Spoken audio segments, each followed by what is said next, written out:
Buenas noches, bienvenidos a una nueva edición de La Bitácora, un programa de tertulia y debate de contenido político, social y cultural de Popular Televisión Galicia. Hoy es miércoles 15 de febrero de 2012. Nos acompaña en la mesa de trabajo don José Manuel Lestón, es profesor de Humanidades. ¿Qué tal, don José Manuel? Buenas noches, Muy bien, bienvenido. Un placer. En la esquina de la mesa, doña María Trigo es abogada. ¿Qué tal, doña María? Buenas noches, bienvenida. Hola, muy buenas noches. A mi izquierda, don Vicente Fernández, es abogado especialista en urbanismo. ¿Qué tal, don Vicente? Buenas noches, bienvenido. Un placer. Y en la esquina de la mesa, don Gaspar Barrón, es periodista y empresario de medios de comunicación, delegado también de Intereconomía Galicia. ¿Qué tal, don Gaspar? Buenas noches. Muy buenas noches, y bienvenido es un placer una vez más estar aquí en La Bitácora. Bien, pues bienvenidos a los cuatro. Empezamos con la primera noticia de la noche. Ayer difundía la agencia Reuters una noticia, al parecer noticia falsa sin contrastar, y yo quería que reflexionáramos aquí sobre el daño que se puede hacer, el daño que puede hacer la prensa, los periodistas en general, cuando no contrastamos la información y sobre todo cuando hay una mala intención detrás. Lanzo la pregunta para que ustedes opinen en el orden que quieran. Sobre el papel de la prensa, cuánto daño se puede hacer, qué es lo que ocurrió ayer, qué podemos columbrar.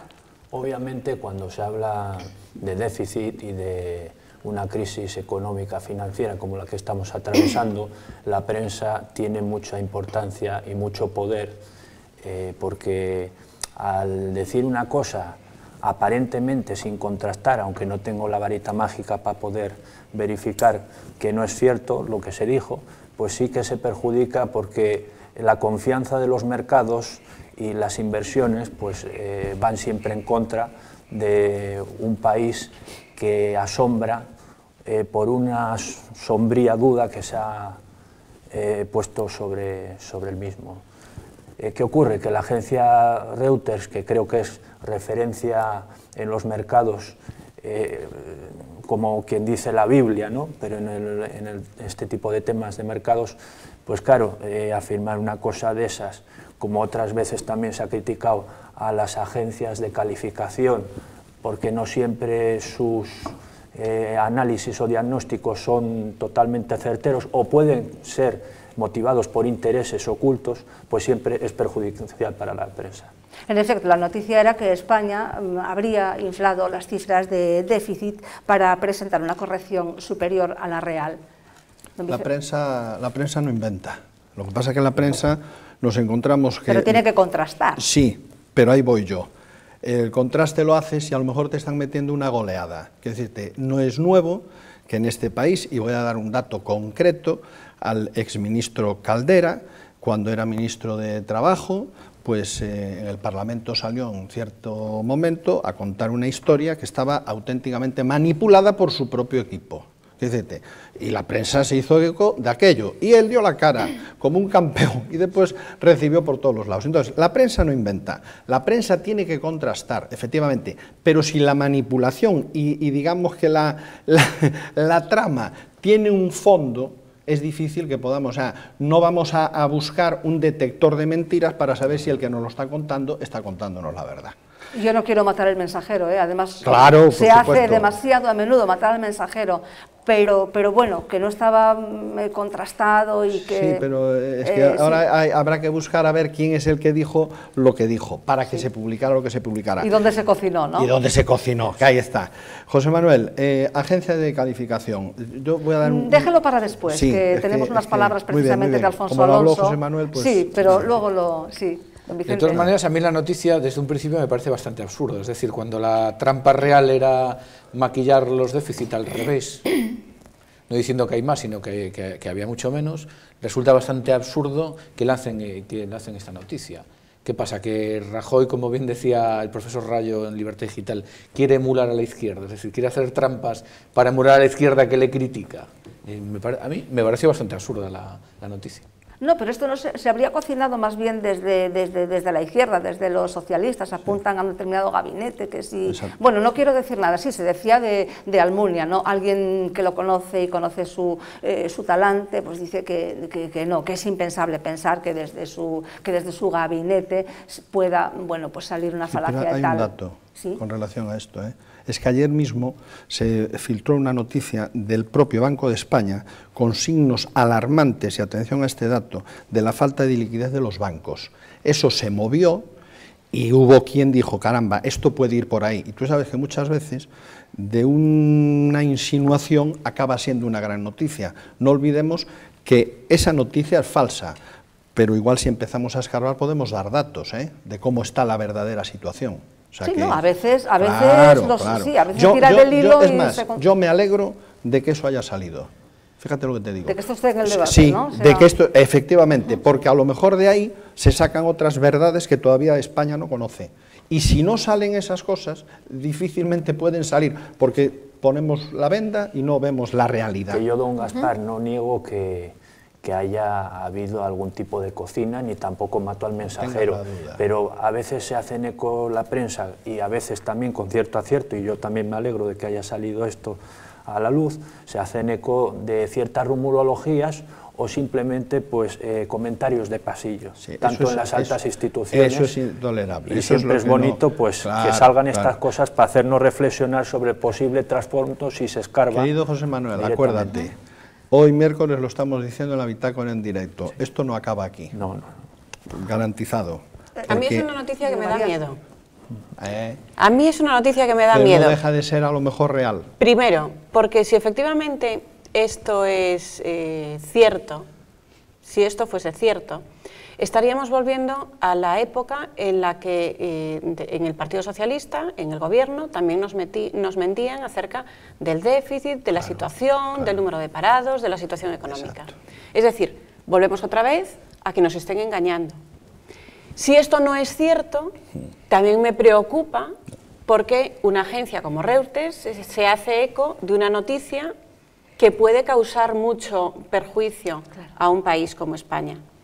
Ahora, si eso fuese cierto también, me daría miedo el que por parte de Rajoy nos esté engañando de nuevo a los ciudadanos, aplicando toda una serie de medidas y toda una serie de recortes, justificándose en ese déficit que al final se puede ver que realmente no es cierto.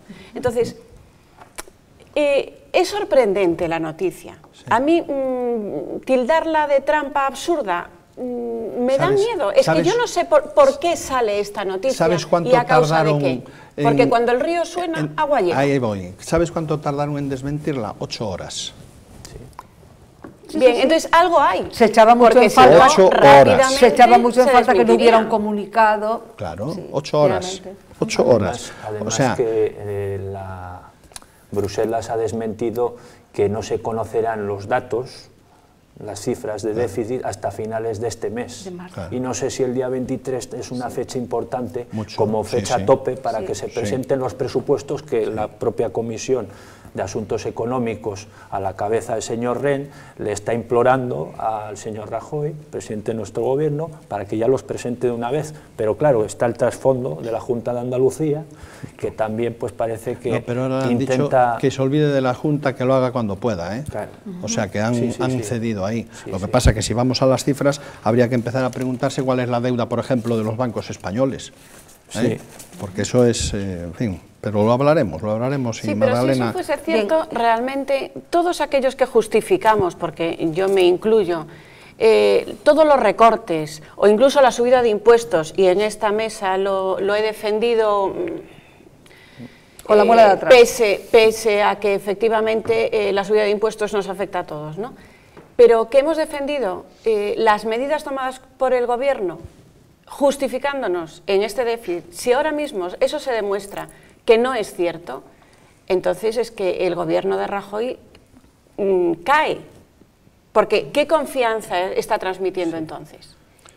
No sé, y además la palabra, es cierto. Confianza, porque además daros cuenta que todo el sistema monetario está basado en la confianza. Vivimos un sistema monetario fiduciario. Y en cuanto empiece a tambalearse esta cuestión de la confianza, eso puede generar unos efectos muy perversos. Entonces, es muy peligroso. Nos estamos moviendo en terrenos donde muchas cosas penden de un hilo.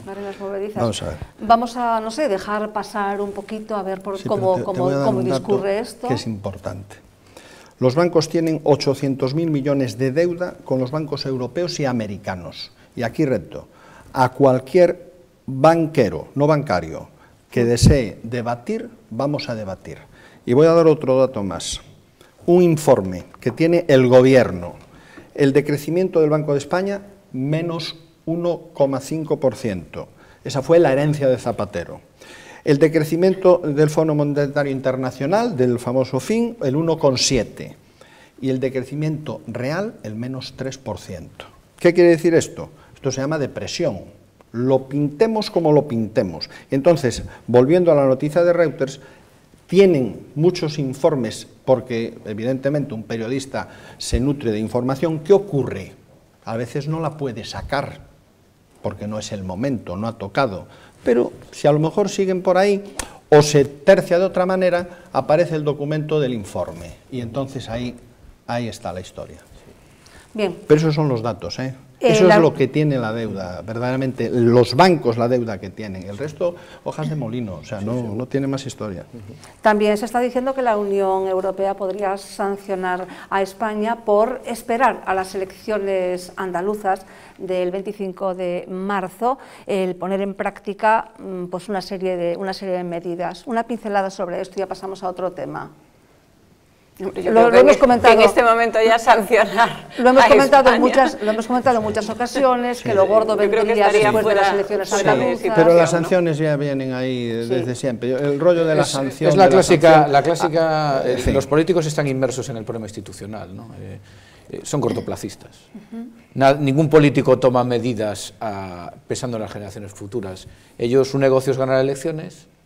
Y no piensan en el bienestar de sus ciudadanos, piensan en ganar las elecciones. Primero las generales, luego las andaluzas. Pero qué feo es lo que dice don Vicente. Porque ¿Y acaso es lo contrario? Porque, bueno, hay que sopesar además los efectos de cada una de las medidas, ¿no? Sí, es que realmente es el gran defecto institucional, uno de los grandes males de la democracia, el cortoplacismo de los políticos. Sí. Es que realmente llegar a esa conclusión es terrible, ¿no? Es terrible. Pero es lo que hay, no hay otra cosa. Ya. Lo que pasa es que esto se empieza a parecer al caso griego en algunas cosas. No se toman medidas, se miente por parte de un gobierno, da igual el entrante o el saliente, aparentemente, estoy diciendo que sean mentiras, aparentemente, o bueno, una mala interpretación de la prensa o pocos datos, pero ahí no quiero meter porque ya lo arreglamos en el anterior paso. Entonces, se comienza así en el caso griego, se dice que se van a tomar sanciones, las sanciones se demoran, y aparte que se demoran, esto cumple un protocolo a nivel de la Comisión Europea de plazos y de fechas y de adopción de medidas. Entonces, ¿qué ocurre? Que, por ejemplo, hay que diferenciar, y voy a leer 10 segundos para ser lo más exacto posible, entre un procedimiento de desequilibrio excesivo a un país, con apertura y obligación hacia ese país para que abra una serie de medidas con fechas y tal, y un procedimiento por déficit excesivo, que sería el caso que nos ocupa ahora, que es más flexible.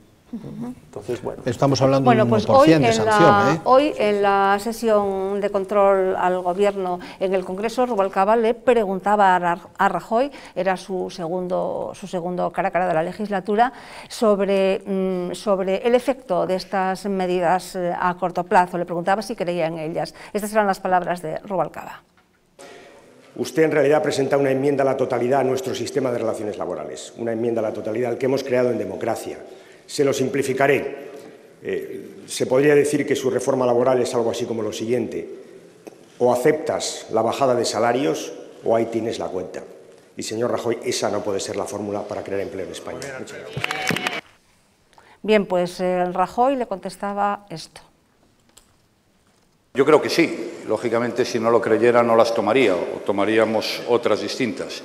Creo que también hay que tomar más, y en eso estamos trabajando.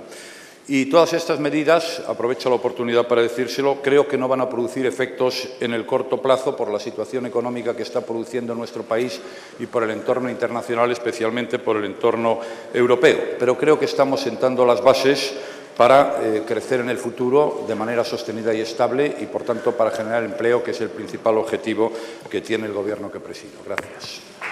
Se crea efectivamente un contrato para contratar jóvenes. Es que de lo que se trata es de facilitar la contratación de jóvenes, se le da un cambio a la formación y es verdad que aquí van a perder muchas posibilidades o mucho poder, si quiere usted, tanto las organizaciones empresariales como las sindicales, pero es que nosotros tenemos que gobernar para la gente, para los trabajadores.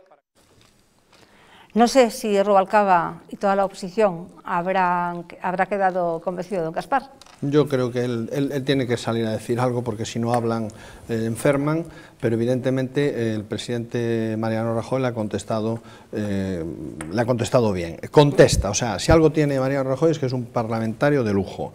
Y Rubalcaba está en esa posición, tiene que estar en la oposición y tendrá muchos años de oposición porque, entre otras cosas, no saben hacer otra cosa, es donde mejor están, ¿no?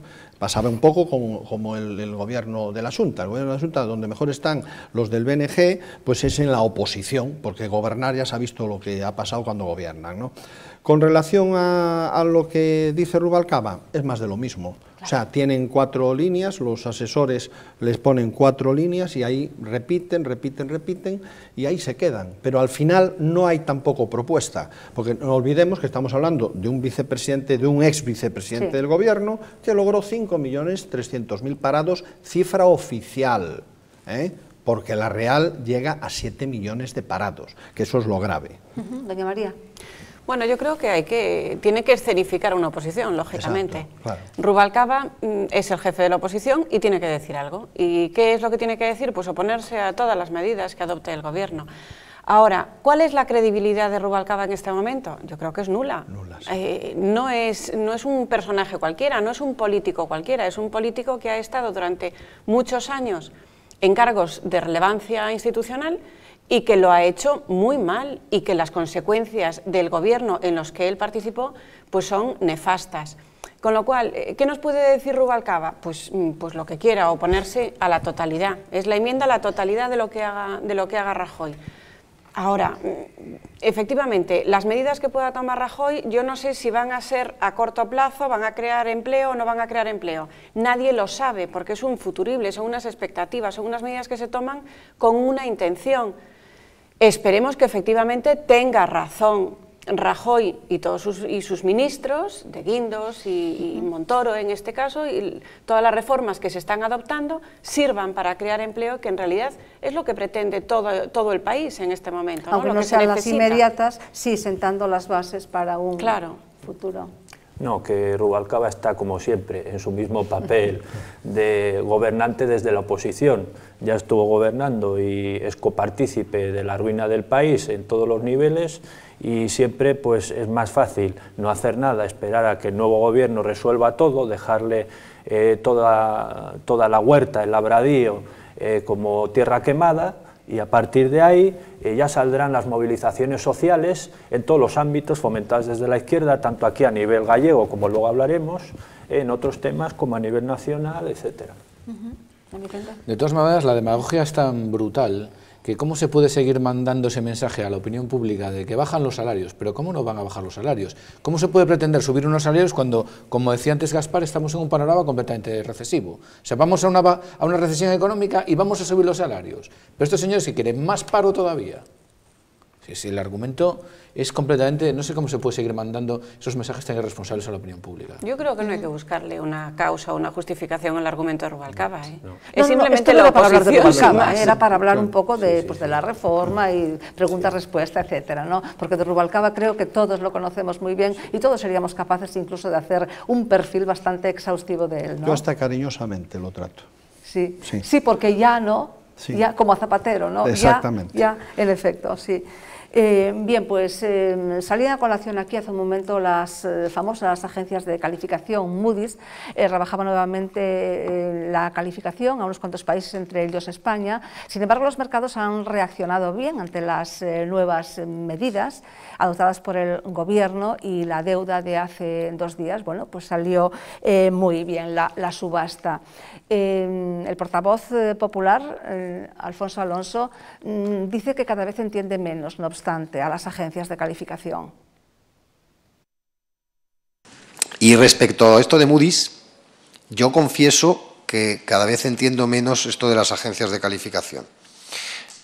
No lo entiendo muy bien. Y yo, que además, creo que no lo entiende nadie, porque que no lo entienda yo, que no soy economista y no soy experto en cuestiones financieras, pues sería lo normal, pero yo creo que los demás tampoco, porque rebajan la calificación al mismo tiempo que valoran muy bien las reformas que se están haciendo, y luego resulta que hoy en una subasta del Tesoro y se coloca a mejor precio que nunca.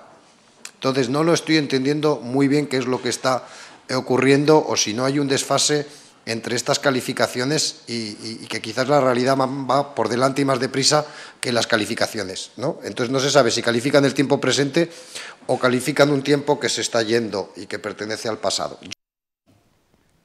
Pues yo aquí tengo que, al señor Alonso, tengo que darle las gracias porque me siento normal, porque yo tampoco entiendo qué es lo que ocurre con las agencias de calificación. Don Vicente, usted seguramente nos lo explica. Hombre, la cuestión es que estas agencias dependen de su prestigio, es decir, depende del caso de que le haga la gente. Parten de unos criterios técnicos, valoran una serie de condiciones y suben o bajan las calificaciones. Pero lo que digan estos señores no tiene que ser aceptado por los mercados. Ya hemos visto que hay una agencia, en este caso es una, porque tampoco estamos hablando de todas, que hace una calificación, pero sin embargo los inversores van por otro lado. Yeah. Es decir, eso simplemente es un sistema creado que sirve para dar una orientación a los inversores, pero de ahí a que le hagan caso o no, depende de otra serie de variables. No hemos de considerarlos como, es decir, ni son una gente completamente angélica ni son unos malvados, ¿no? Hacen su trabajo, mejor o peor, y el que la gente le haga caso no dependerá de cómo haga su trabajo, pura y simplemente. Yo creo que no hay más secreto que ese, ¿no? Lo cierto es que cuando una dictamina, cuando una opina, luego vienen ya las otras al poquito tiempo. Lo que tampoco puede suceder es como se está haciendo, por ejemplo, a mí el caso de Italia me parece vergonzoso, que se esté coaccionando desde el Estado a agencias, porque cada vez que una agencia de estas le cambia la calificación a Italia, le meten a la policía a registrar las sedes. Eso me parece un poquito moviéndose en los bordes de la legalidad, ¿no? Mira, me ha recordado el caso de Francia, cuando le iban a quitar la AAA y al final también el gobierno francés estuvo criticando a las compañías, bueno, a las agencias de calificación. Lo que no me parece bien, tampoco digo si son mejores o peores, es que una agencia pueda tener tanto poder para quitar o no quitar la confianza de los mercados, que igual luego en la realidad no tienen tanta, porque los mercados son conocedores de todo lo que se mueve en estos temas, ¿no? Pero ya de cara a la opinión pública, la de a pie, la que no se mueve en estos mundos, sí que puede tener un poco de cierta influencia lo que puedan decir o no, y más si hay periodos electorales cercanos o anteriores. Para eso está la bitácora, para contar la verdad. Esa es la historia. Mira, yo las califico como los del EGM de medición de audiencia. Para mí es lo mismo. O sea, según quieras, estás arriba o estás abajo. Estoy convencido de que todas estas agencias tienen intereses, y algunos se descubrió. Claro. Hubo algún escándalo en ese sentido. Y ya no quiero decir de Lehman Brothers, que acababa de ser lo mejorcito del mundo y en 48 horas quiebra. Es decir, las agencias, sí, tienen su visión, pero partidista con toda seguridad. O sea, tienen por una razón, vamos a ver, por una razón tan simple. Los medios mueven, y ellos mueven a los medios. Hay una serie de intereses. Entonces, según vaya la cuerda, pues tiras de un lado para otro. ¿Qué ocurre? Dinero efectivo, o sea, estas cosas no se mueven con dinero cash, es todo papel, es todo volátil, no existe el dinero, y a ellos les da igual, y mañana te cambian y después te vuelven a contar otra historia. El mejor ejemplo que puedo poner es que son, para mí, lo mismo que las empresas de medición de audiencia, cuando la verdadera audiencia te dice lo que hay, pues en otro tipo de búsqueda. Pero el interés, don Gaspar, por el que se mueven, o el partidismo que adoptan en cada momento, tiene que verse rendido de algún tipo de beneficio. Claro, yo ahora la memoria me falla, ¿no? Pero creo recordar que fue este verano pasado o el anterior, es que ya no lo tengo muy claro, cuando precisamente a Moody's le descubrieron una historia en Londres que quedó muy perjudicado. Bueno, después se tapó porque se dijo que sí, sí, que sí, no, pero ahí quedó. No se tiró, pues porque si tiras de eso a lo mejor tienes que tirar de otros. Ya. Pero te puedo asegurar que si mañana se abre un apartado de investigación con todas estas agencias, empezamos a buscar dónde tienen intereses cada uno de ellos, nos encontramos que lo van a tener en donde mañana, si es fácil, sí. O sea, si es que es la famosa información privilegiada que ya en España ha sido, tú como abogada lo sabes, ya ha habido casos en los tribunales, el asunto, creo recordar, de Telefónica, en fin, hubo varios casos. Eso es lo que es las agencias. ¿Qué pasa? A nivel global se llama Moody's, a nivel de España se llaman lobbies. pero no dejan de ser así, o sea, eso está funcionando ahí. Yo no creo en ellas en absoluto, es más, basta que digan una cosa para que ocurra la contraria. Y sobre todo cuando profundizas y ves el ranking que tienen, digamos, de activos dentro de diferentes compañías. Porque los gobiernos pueden mediatizar un poco lo que ellas dicen y José controlarlo, Manuel, por eso no puede ser 2 y 2 más 4. Claro, esa es la historia. Es que Bueno, ya hablamos en otras ocasiones de las agencias de calificación y hablaremos y comparto esa idea. Son empresas privadas que se mueven con intereses, como no puede ser de otra manera, y están participadas pues, por entes y por fondos de inversión que tienen también sus propios intereses y que lógicamente van a responder a sus socios y al capital que la sustenta. Bueno, efectivamente las agencias de calificación se mueven por el prestigio, que era lo que comentábamos antes. Ese prestigio yo creo que ahora mismo, a la vista de este nuevo escenario en el que sale deuda y todavía se vende mejor, pues ya se ve que el prestigio lo están perdiendo. Totalmente. ¿Y lo están perdiendo por qué? Pues por todas estas cuestiones que han salido a la luz pública. Esos informes que se han visto que tenían ocultos, que no responden de total manera a la verdad, y que efectivamente pues, no hay más que comprobar que las agencias se mueven y dan unas calificaciones por un lado y los mercados se están moviendo por otro. Bien, vamos con otro tema entonces. Entre negociación y negociación, los sindicatos se preparan para la huelga. Cándido Méndez dice que hay que parar la reforma laboral porque esto provocaría, si no, un cambio social del que solo se salvaría una minoría. Tocho, por su parte, dice que no nos preocupemos por la huelga, que la habrá. Oímos al señor Tocho. Todo llegará, todo llegará. Hablaré de la huelga también, vamos a hablar de la huelga también. Cada uno de quienes estamos aquí, cada uno y cada una, vayamos a nuestras empresas, a vuestros centros de trabajo, a explicar de verdad a la gente el sentido de la reforma, a contrarrestar la propaganda que desde el ámbito del gobierno ya se está deslizando, desde la descalificación a el cuento de hadas de una reforma para resolver dentro de un tiempo el problema del paro mientras cae la economía. El día 19, las calles de España, y el 29, a la llamada de la Confederación Europea de Sindicatos, tienen que ser un auténtico clamor, un hervidero de gente. Desde luego así yo creo que no se arregla la situación y bueno, pues este mitin tan fuera de lugar, tan inoportuno. Este grita más que Carmesita Chacón. Desde luego, que usted le llama la niña gritona, ¿no? Sí, pues sí. Mira, hay que también, no sé, ponerle un apodo. Es que... No, este es Bubu, el otro es Yogi. Sí. Pero es que estos señores, de verdad, es una cosa... Esto es agitación pura y dura. No, agitación es que no agitan a nadie, sí. Porque aquí agitan a 4 liberados que los pobres no dan para mucho, porque yo de hecho, estuvimos haciendo el seguimiento en la última huelga general y la verdad es que el tejido sindical da mucha pena, porque no tienen ni relevo generacional, ¿eh? Porque te encuentras a los liberados de siempre, al que va por la mañana, luego a desayunar y a tomarse el vino. Esa es la huelga general de estos sindicatos. No, es que es una broma pesada, pero muy pesada, porque nos cuesta mucho dinero a los españoles. Nos cuesta mucho dinero, sí. Mira, aquí se ve muy claramente la diferencia con aquellos líderes sindicales como Nicolás Redondo y Marcelino Camacho, siempre con las divergencias ideológicas que se pueda tener en cada momento.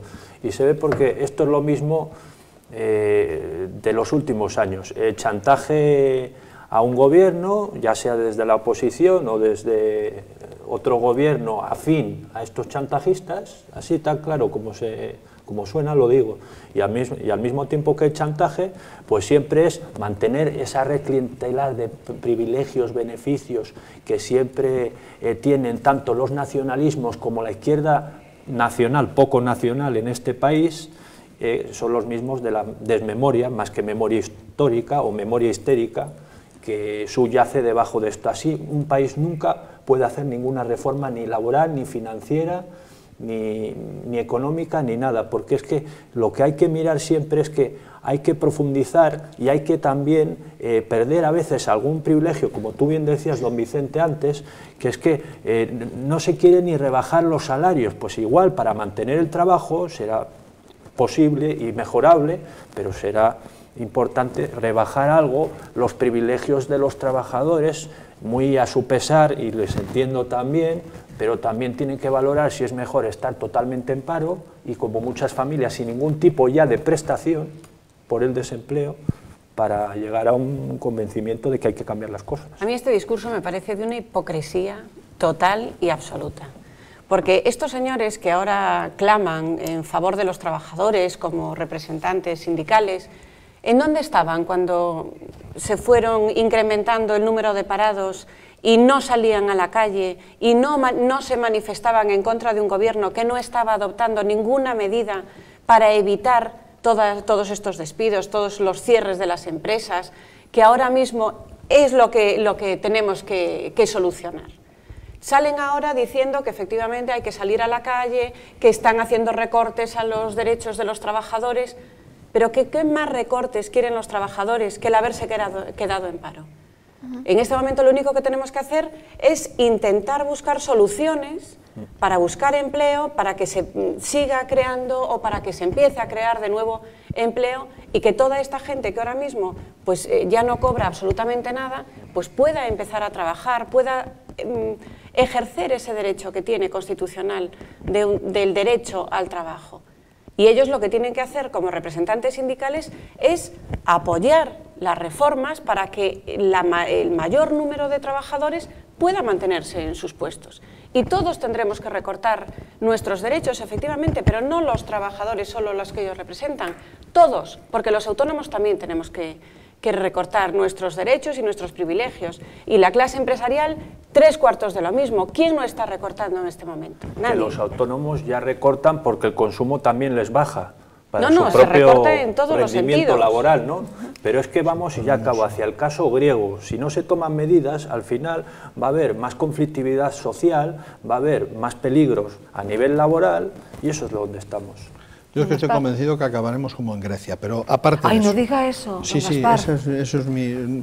Yo no sé si soy un pesimista con la verdad o un pesimista puro, pero eso es lo que pienso. Vamos a ver, para mí, tenemos unos datos con los cuales podemos asegurar que los sindicatos en estos momentos están muy preocupados porque han perdido el control de los llamados cursos de formación. Eso es mucho dinero. ¿Vale? Entonces, tanto Méndez como Toso, primero, a mí me da pena que Toso sea gallego, eso ya es lo primero, ¿no? Cuando aquí se discutió en una ocasión que el calificativo de gallego, pues no, lo de gallego es así, y me da pena que sea gallego. Bien, creo que ha llegado el momento de que a los sindicatos se les ponga luz y taquígrafos, eso es fundamental, o sea, estoy convencido de que son imprescindibles los sindicatos en una democracia, pero con control, porque es que si no alimentas la víbora y la víbora es incontrolable y encima, o sea, cuando al final, porque estamos hablando de Toso, pero podemos retrotraernos a un año aproximadamente cuando el sindicato de Madrid, yo que estoy en Madrid, pues le montó la huelga del metro a Esperanza Aguirre y aquello era un esperpento, o sea, no tenía sentido, ¿no? Entonces, creo que las centrales sindicales tendrían que ser modelo de transparencia, y no lo son. Y yo que me preparé el programa, como vosotros, pues me hice una serie de preguntas, ¿no? Por ejemplo, ¿qué porcentaje del dinero de los cursos de formación pasan a engrosar la caja del sindicato?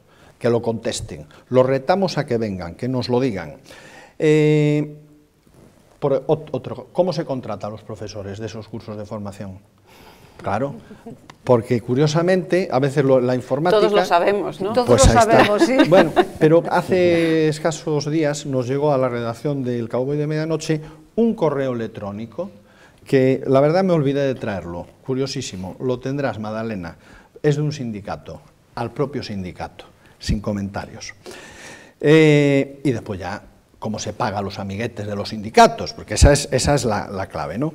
Entonces, los sindicatos sí son necesarios, pero este tipo de manifestaciones me recuerdan a Zapatero, o como dices tú, querido, a la niña, niña gritona. A la niña gritona, lo mismo. Y a partir de ahí, pues digo, pues mira qué bien, hablas bien, tienes discurso. Claro, al final, estos sindicalistas tienen 4 o 5 viviendas, ojo, se aprovechan del obrero, que es lo más triste, porque en el grupo en un momento determinado sacamos una información relativa a las grandes comilonas de su compañero Méndez, ¿no? y los superrelojes, quiero decirte, que me parece bien que se le ocurren, pero con transparencia, y si no hay transparencia, algo hay. Y estos son unos vividores, así de sencillo, nada más. ¿Qué ocurre? Ojo, Rajoy el 30 de diciembre les cortó ya una importante cantidad de Pero euros. poco. Tiene que seguir. Claro. Claro, tiene que seguir porque Mariano, yo no, en fin, es muy gallego, ¿no? Y entonces va Chino Chano, a ver, ahora un poquito, pero al final se lo propone. A mí me hace gracia una entrevista que le hicieron en un medio de comunicación nacional que decía: yo no soy rencoroso, es mentira. Mariano es rencoroso y no olvida. Lo que pasa es que para ciertas personas tiene que ser así y nada más. Bien. Bueno, también nos podría explicar algo acerca de los liberados, ¿no? Estos pero ahora, sindicalistas, el número de liberados sindicales que hay, hablaremos, a qué se dedican, haremos incluso un monográfico sobre sindicatos, liberados y todo eso. Pero vamos ahora con otro tema. Rifirrafe hoy, como no podía ser menos, en el Parlamento de Galicia. Los grupos de la oposición le echaron en cara al gobierno de Núñez Feijóo el tema de los recortes sanitarios y también el plan eólico. Oímos a Pachi Vázquez. Os sindicatos médicos, os colexios médicos, onte lle din claramente cal é a realidade. 2 minutos por consulta. Non nos dá tempo máis que dicirlle pase e non se desvista. Listas de espera de 7 e 8 días en centros de saúde. Mesmo dicindo que se están manipulando as listas de espera porque é obvio que mentre os seus pacientes tardan anos en chamalos, a Consellería sigue dicindo que se recortan as demoras en listas de espera. Bueno, pues estas cosas que dice Pachi Vázquez, que puede ser que tenga razón en algunas cosas, pero bueno, siempre son muy susceptibles de manipulación, ¿no? Lo que está claro es que las listas de espera en el bipartito de Touriño y compañía eran aún mayores que las actualmente, y esto puede ser bastante contrastable. No obstante, bueno, está en el mismo nivel que sus homólogos a nivel nacional de partido, y lo mismo que ocurre, que antes hemos comentado con que se hinchen las cifras, etcétera. Siempre hay acusaciones de por medio que desembocan en una oposición poco comprensiva con los momentos que estamos viviendo, y que no aporta nada de soluciones, simplemente crítica tras crítica para alcanzar el poder. Vamos a integrar en este tema otro de los que llevamos esta noche, y es precisamente que todos los colegios médicos de España se han puesto de acuerdo para posicionarse en contra de los recortes. Ayer el portavoz del Colegio de Médicos de La Coruña pues abogaba por hacer reformas, pero no recortes. Don Vicente. De nuevo otra vez, es que en este mundo otra vez empieza a actuar, hay que abrir un debate serio sobre la sanidad. Es decir, la barra libre de la sanidad pública tiene que acabarse. Nos cuesta mucho dinero y hay otros países que tienen otras experiencias. Y hay que hacer las cosas de otra manera. Y digamos que los grupos de presión médicos se vuelven a alinear en defensa de los privilegios. Porque si no se auditan a los sindicatos, alguien ha auditado a los profesionales sanitarios, sobre todo a los médicos, cómo combinan su actividad en los hospitales públicos y su actividad en los hospitales privados, porque ahí habría mucho que rascar, mucho que rascar, y todos sabemos casos concretos. Entonces yo le diría a los colegios de médicos que no se lancen tanto, que la sanidad es muy cara y que hagan autocrítica. A ver qué pasa con ese trufe de intereses. Yo trabajo en la pública por un lado y hago mis cositas en la privada y no tengo tanto productividad en la pública. Además que en los seguros médicos privados también se hacen recortes, y no voy a decir nombres porque son muy cercanos.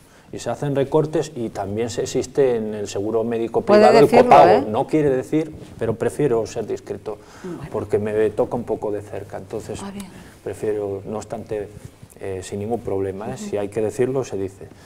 Pero bueno, entonces esos recortes también se hacen en los seguros médicos privados y también se pagan copagos, porque todos conocemos que los seguros médicos, lo cual no quiere decir que yo sea partidario del copago en la sanidad pública, si hacemos una extrapolación de la privada a la pública. Hay muchas posibilidades a nivel europeo también, de otras posibilidades, pues que por tramos, lo mismo que en la declaración de la renta, pues también por tramos según las rentas, pues se pague un poquito más, un poquito menos, pero ya sería entrar en debates muy farragosos. Entonces dejémoslo ahí. Lo que sí hay que estar alerta para que no sufran siempre los más desfavorecidos, ¿no? Y eso sí tenemos que reivindicarlo. Y sobre todo yo lo que pido siempre es transparencia a quien corresponda. Yo, si hay que introducir un copago o como se quiera llamar, bueno, de acuerdo, pero que me lo digan, que no me digan que no y luego que sea sí, ¿no? Don Gaspar. A ver, yo estoy de acuerdo contigo, Madalena, en las palabras del portavoz socialista en el Parlamento de Galicia, que algo de razón puede tener. Evidentemente hay que emprender reformas en profundidad, porque tampoco es lógico que haya 17 sistemas sanitarios en nuestro país, 17. Que no estamos hablando de eliges esto, eliges este otro, 17. Hablabas del copago, bien. El copago, hubo un planteamiento en una serie de directores farmacéuticos que hablaban que más que los genéricos, la unidosis. Esa sería una solución. En realidad, y tengo que volver a hablar de Grecia, fíjate bien, habría que seguir la situación griega. Habría que seguirla, porque puede ayudar a entender, creo, y además a valorar tal vez las decisiones que puedan estar tomando en nuestro país. Si desarrollamos la política griega en materia sanitaria, pues incluso lo que ocurrió en Argentina, otra cosa que tenemos ahí. Me hago una pregunta. ¿España puede estar poco a poco entrando en la misma dinámica? Y si entramos en la misma dinámica, podemos dar datos. El gasto de medicamentos en Grecia durante el 2010 fue de 5.600 millones de euros, 2010. En el 2011 de 4.100 y en el 2012 están previstos 2.080. Gastos de medicamentos, ahí es donde se puede recortar, ahí es donde podemos hablar, Magdalena, de esos genéricos o de ese copago o de esa unidosis. Por eso mantengo lo que decía al principio, es necesario emprender reformas en profundidad, pero que nadie dude que la sanidad de nuestro país es envidiada. Envidiada. Claro que sí. Incluso la sanidad pública, me atrevería a decir que en ocasiones mucho más que en la privada. Yo tengo a mi padre que sufre del corazón y cuando tiene un achaque va a la residencia y no va al médico particular que a mayores puede tener. Ojo con esto, porque... Estamos de acuerdo, pero precisamente lo que tenemos que hacer es mantenerla, dado que tenemos uno de los mejores sanitarios envidiados por el resto del mundo, prácticamente lo que tenemos que hacer es luchar por mantener este sistema público de salud, ¿no? Bien, pues en el Parlamento de Galicia también se habló del plan eólico, el BNG le echaba en cara a Alberto Núñez Feijóo de, bueno, pues a ver qué se iba a hacer ahora y de culparlo de alguna manera por el decreto del gobierno de Mariano Rajoy de suprimir las primas al plan eólico. Alberto Núñez Feijóo le contestó tanto a Pachi Vázquez antes como a la nueva portavoz del BNG, Ana Pontón, le decía que bueno, que el plan eólico seguía como estaba, que los que no podían concursar que cedieran los kilovatios, ¿no? Oímos a Alberto Núñez Feijóo. Vamos a seguir creando 14.000 empregos cun investimento de 6.000 millóns de euros no eólico. Non se preocupe, vamos a seguir. E lle podo asegurar, todo eólico seguirá adiante. Se hai algunha empresa que non o pode executar, que poña os megavatios Vaya rematando, de disposición. presidente. Haberá outras empresas que o executen. Bien, a Pachi Vázquez efectivamente le contestó en otro momento. Bien, hemos hablado ya aquí sobre el plan eólico, sobre las primas, pero bueno, pues parece que sí, que el BNG sigue R que R. Don Vicente. Desde luego, tenemos que repetirnos mucho, es cierto, lo ese hemos partido comentado, en descomposición demostró ya que su concurso eólico en el bipartito también dejó mucho que desear, ¿no? Porque todo respondía a puro nepotismo. Y la energía eólica, señores, si no es rentable en términos de mercado, pues que no se ejecute. Es decir, lo que no se puede pretender es que se desarrolle unas energías llamadas renovables con cargo a nuestros impuestos, en el que se le den las adjudicaciones a los amigos y luego no sea rentable. Es decir, eso se llama corrupción. Ajá. Y las subvenciones no traen más que búsqueda de rentas y vienen los oportunistas. Y si la eólica no es rentable en términos de libre mercado, que no se haga. Que se busquen sistemas de creación de energía que sean rentables. Es que no hay otro secreto. Lo que no se puede mantener es un sistema empresarial a base de subvenciones. Efectivamente. Entonces, las subvenciones han de estar para la investigación, para que se desarrollen técnicas, pero después, una vez que ya la empresa tiene que empezar a funcionar, tiene que ser rentable. Y lo que no puede es vivir gracias a las subvenciones. Entonces, o si no, que den subvenciones también a los bufetes de abogados. Bueno, ya todo el mundo, ya hicimos reivindicaciones en ese sentido, pues para que las subvenciones lleguen a otros ámbitos empresariales, que también podamos crear puestos de trabajo, ¿no? Pero bueno, en el ámbito de las energías renovables, como otra empresa privada más, pues tendrán que ser rentables y tendrán que buscar la funcionalidad. Ahora, lo que no se puede es únicamente hacer proyectos gracias a las subvenciones que da la Xunta de Galicia en este momento, sobre todo porque tampoco hay dinero. Si lo hubiese, pues lo repartimos entre todos. Pero como no hay dinero, hay que empezar a recortar subvenciones. Bueno, pues vamos con otro tema que tiene que ver también con sindicatos e inconformidad por parte de los funcionarios de la Xunta. Efectivamente, venimos hablando de esto desde hace tiempo, pero parece que no se ponen de acuerdo. La Administración propuso efectivamente diálogo, pero bueno, pues es difícil que acerquen posiciones. Este anteproyecto de ley, que seguramente se aprobará mañana y que afectará a unos 90.000 funcionarios. Uno de los temas más conflictivos es la reforma del complemento de incapacidad laboral, que impide cobrar el 100% de la baja por enfermedad hasta el día 21. Creo que habría que hacer muchas reformas con el tema de los recortes y de reducir el gasto por parte de la Xunta. Reducir los salarios de los funcionarios quizás sea lo más fácil, pero es que estamos siempre en lo mismo. Habrá que buscar otro tipo de medidas. Lo que no se puede es únicamente hacer recortes y más recortes en la clase trabajadora. Hoy, si me permitís la anécdota, comentando el tema con mi hijo Nicolás, me decía: mamá, ¿de qué vais a hablar? Y digo, pues mira, de los recortes, de la Xunta y tal. Ah, pues cuéntales el chiste de... es un teatro, se cierra el telón, se abre el telón y aparece Mariano Rajoy. Se cierra el telón, ¿qué ha pasado? Se recorta el telón. Pues es lo que está pasando últimamente, que parece que únicamente lo que se sabe hacer es recortar. Hay que buscar otras soluciones. Y quizá recortar no solo también en los salarios de los trabajadores. A lo mejor hay que buscar esa unión de ayuntamientos, hay que ver qué pasa con las diputaciones, hay que ver qué pasa con los senados, hay que ver qué pasa con los directores generales, con los conselleiros, todas esas retribuciones que tienen. Bueno, los coches oficiales ya los han con estos órganos consultivos que parece que sirven para asesores externos que a lo mejor están en demasía, ¿no? Estos órganos que de repente ves ahí a todas las viejas glorias que dices, caramba, pero si esta fue diputada hace 50.000 años y no sabía, y la ves allí en el Consejo de Estado, tal, ¿no? Bueno, lo peor es ver a Zapatero en el Consejo de Estado asesorando, ¿no? Bueno, eso ya déjelo porque la herida está muy reciente. Es terrible. Sí. De todas maneras, yo también, los funcionarios son unos pobres. Nicolás, déjame que te diga, ¿quién te iba a decir que íbamos a contar tu chiste aquí en la bitácora? Pues bueno, pues ahí está el chiste del telón. Mal contado, por cierto, que lo cuenta mucho mejor. Pues tiene que venir un día aquí a contárnoslo.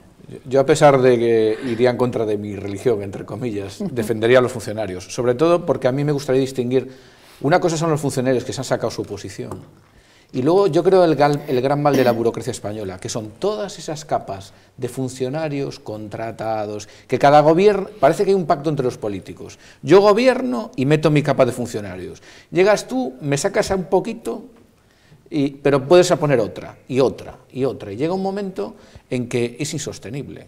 Es decir, al final lo que va a suceder es que solo se puedan quedar en realidad, si son sostenibles, los funcionarios por oposición. Pero hay una serie de, sobre todo esa paraadministración de organismos, consejos y tal, que tiene que desaparecer, es que no hay otra manera. Los eventuales, toda esa es insostenible, es que no, es decir, no hay economía que lo aguante eso. Que sí que habrá que puntuar a los interinos porque llevan años de interinaje y pueden puntuar mucho más, ¿no? Pero que se saquen la oposición, etcétera, y los eventuales, pues, revisarlo. Yo creo que Feijóo no va a dar opción a ningún tipo de negociación, ¿eh? O sea, él tiene muy claro que se va a eliminar de forma temporal el plus famoso de los altos cargos, cosa que me parece muy bien, y se reducirán de 9 a 6, por ejemplo, los días de libre disposición de los trabajadores públicos. Y si nos vamos a los datos, tenemos que decir que a nivel de funcionariado son 142 los que están cobrando y esto supone 1.000 millones de euros. Es una cifra escalofriante. Perdón, ¿esa cifra a qué corresponde? A los funcionarios, a todo lo que cuesta el plus y los altos cargos y toda que son 5.600 euros al año por persona. Por persona. Quiere decir, estamos hablando de cifras muy delicadas. Entonces, también ha dicho el presidente gallego que es temporal. ¿Y por qué es temporal? Ahí se ha curado bien, porque en otras autonomías, pues él tampoco quiere decir yo aquí voy a ser el malo de la película y que en Castilla y León o en Andalucía o en donde sea, pues no se haga. Entonces, este es un tema muy delicado, pero tengo la seguridad de que tiene marcada las directrices, los números echados y por mucho que pataleen no van a hacer nada. Bueno, pero estamos hablando ya de pluses de altos cargos que desaparezca para siempre, que cobren lo que tienen que cobrar, algo justo cuando están ocupando el cargo y luego ya pues como otro ciudadano cualquiera. Pero me gustaría una pincelada sobre esto, ¿no? Sobre el complemento de incapacidad laboral que imprime cobrar el 100% de la baja por enfermedad hasta el día 21. Ahora estás al día 15, ¿no? Creo que es hasta el día 15. Sí. La experiencia es que en Madrid eso se lo han cargado y han vuelto un montón de gente a reincorporarse a sus puestos de trabajo. Con lo cual eso es un manifiesto hecho del cierto fraude que ve detrás, ¿no? Pero ¿y en casos donde no haya fraude? A ver, porque claro, luchar contra el fraude sí, lo que pasa que bueno, si te cae un árbol encima, si caes enfermo, ahí voy a tenerte contestación, porque es que ya precisamente dentro de las reformas que está planteando el gobierno, le va a dar más amplitud de maniobra a las mutuas, con lo cual ese tipo de fraude lo van a detectar, y entonces, pero claro, si la ley dice que 21, pues va a ser 21. Yo me imagino que ahí tendrá que haber una modificación, no creo que puedan perjudicar al que no tiene culpa de nada, con el que verdaderamente es un carota y tiene el ritmo cogido para saber cómo se tiene que conseguir la baja, ¿no? Es delicado, lo que pasa que dar con el pleno es como la ruleta, 36 más 0, es complicado, ¿no? Es la suerte lo que te... Lo que pasa es que siempre habrá que aumentar los parámetros de control.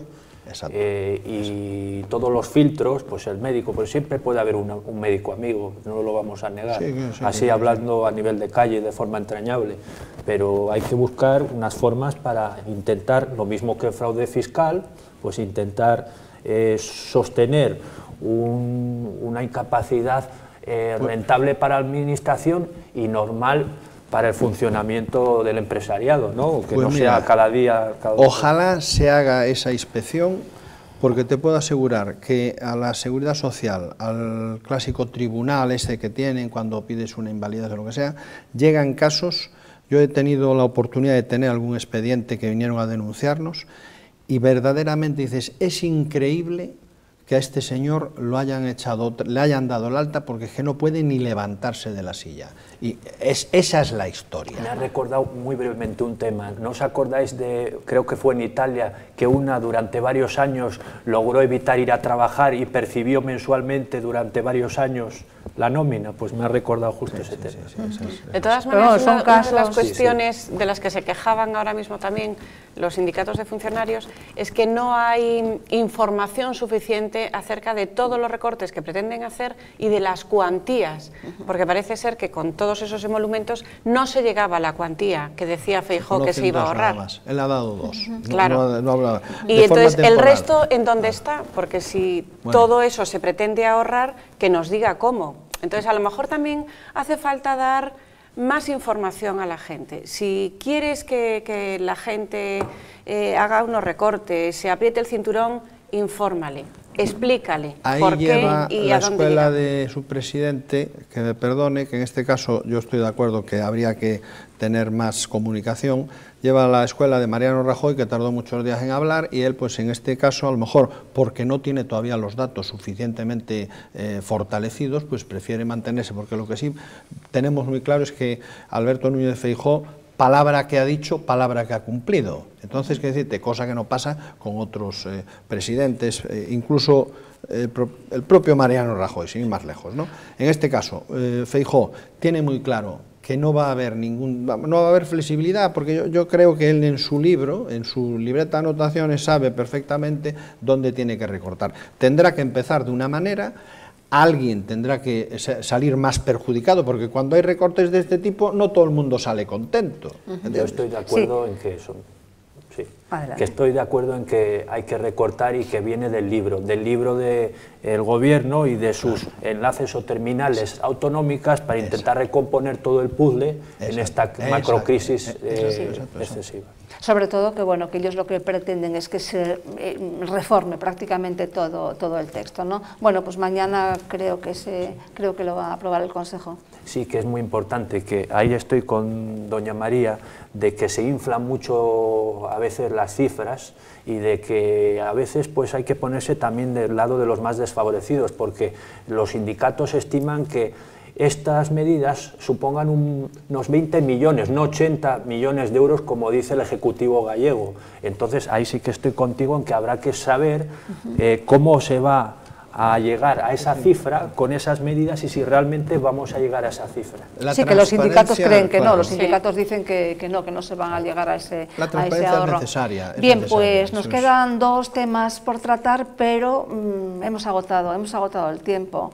Es decir, que el tema del bebé que acaba de nacer, producto de manipular genéticamente embriones, lo vamos a dejar así para el próximo día. Teníamos también el hablar del día de San Valentín, que fue ayer, una fiesta realmente comercial, pero yo quería aprovechar la oportunidad para hablar del amor verdadero, del amor para toda la vida, si hay claves realmente para conservar, para que el amor sea para toda la vida, pero todo esto nos va a quedar para el próximo día. Es una pena, pero el próximo día lo tocaremos. Don José Manuel, pues muchísimas gracias por haber venido. Un placer estar con vosotros. Doña María, gracias como siempre, un placer tenerla aquí. Muchas gracias a ti. Don Vicente. De nuevo ha sido un grato rato. Autor precisamente de habernos puesto el nombre de Bitacoreros. Efectivamente. Abramos el club. Don Gaspar. Yo animando al querido Vicente que empiece a preparar los carnés de bitacoreros, porque es la fórmula mejor para tener afiliaciones y que la gente pues se comprometa con el programa, que creo que es de lo mejor que se está editando y produciendo en Galicia en estos momentos. Muchas gracias. Viniendo de usted precisamente, empresario de medios de comunicación, pues a mí me gusta oírlo. Porque una razón, porque cuando planteamos los temas no hay directrices, cosa que no ocurre en otros sitios. Esa es la clave de la buena información. Bueno, y nos tiene que hablar de qué es Cowboy de Medianoche. El próximo día lo invito a que... No, lo que te tengo que invitar un día al programa, al Cowboy de Medianoche, y a partir de ahí podemos hacer un Cowboy de Medianoche con la bitácora. Por supuesto. Pues muchísimas gracias también por estar aquí. Gracias a ustedes por acompañarnos un día más y nos despedimos hasta el viernes, que estaremos con ustedes a eso de las 10:30 de la noche. Que sean felices.